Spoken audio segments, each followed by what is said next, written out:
สบายดีบรรดาแขกผมจะทุกท่านเนาะเพิ่นว่าสิไปล่ำซ้ายไปล่ำจะให้กวางมายามมังเขาขึ้นลอยจะเห็นเจ้าเท่าเดียวเนาะเพิ่นมาพบหน้าพบตามื้อนี้ก็ถือว่าบุญหลายสายยาวเนาะมื้อนี้ทางทีมงานบาทนาพามวลจะขอมอบเป็นซิงเกิลใหม่ก็แล้วกันเด้อเพิ่นว่าเป็นบทเพลงที่มีชื่อว่าลุงฮักน้องพรเนาะอาจารย์คีย์บอร์ดยาวให้แด่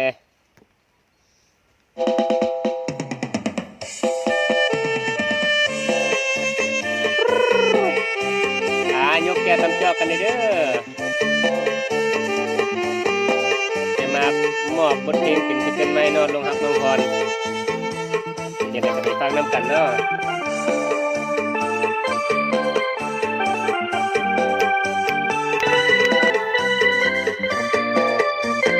พอมาซื้อมาพร้อมกันเนาะลุงฮักน้องพรงามงอนผู้งามโซภาลงไหลสำเนียงวาจารูปร่างหน้าตาโซภาลาวันได้ยินข่าวลือผ่านมือถือ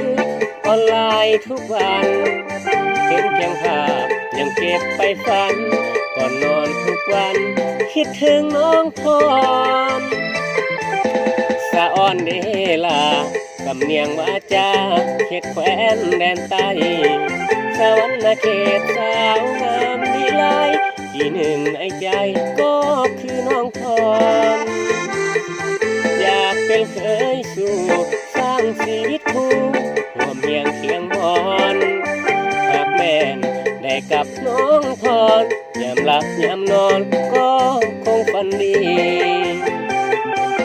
อีลีบอลาได้ข่าวมาว่าพรอกหักไอ้นี่จะขอสมัครเป็นคนมอบหักช่วยพวกแค่ใจขอให้น้องพรงามงอนจงหักเอาอายฐานะอายมีบ่หลายแต่สี่ห้องใจมอบให้น้องพรเห็นใจแน่ล่ะไอ้ตุ้ยบ้านนี่หลงหักเจ้าคิดฮอดทุกแรงคำเศร้าคิดฮอดเจ้าคนซื้อสาวพรหากก่อนป่านี้ท้ายปีนี้สองคนกับเจ้าเข้าวิวาห่วมกันสองเฮาอยู่กันจนเฒ่าคู่กับสาวพร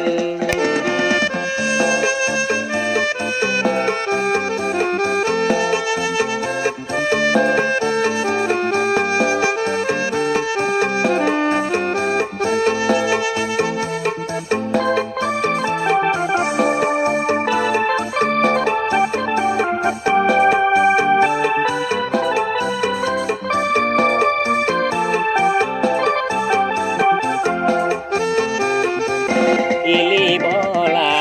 ไอ้ได้ข่าวมาว่าพรอกหักไอ้นี่จะขอ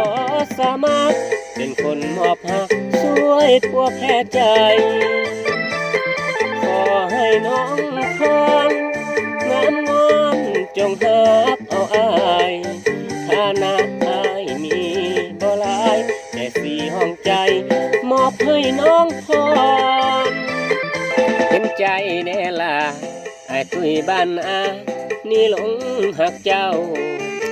คิดฮอดทุกแรงคำเศร้าคิดฮอดเจ้าคนซื้อสาวพรหากก่อนป่านี้ท้ายปีนี้สองคนกับเจ้าเข้าวิวาห่วมกันสองเฮาอยู่กันจนเฒ่าคู่กับสาวพร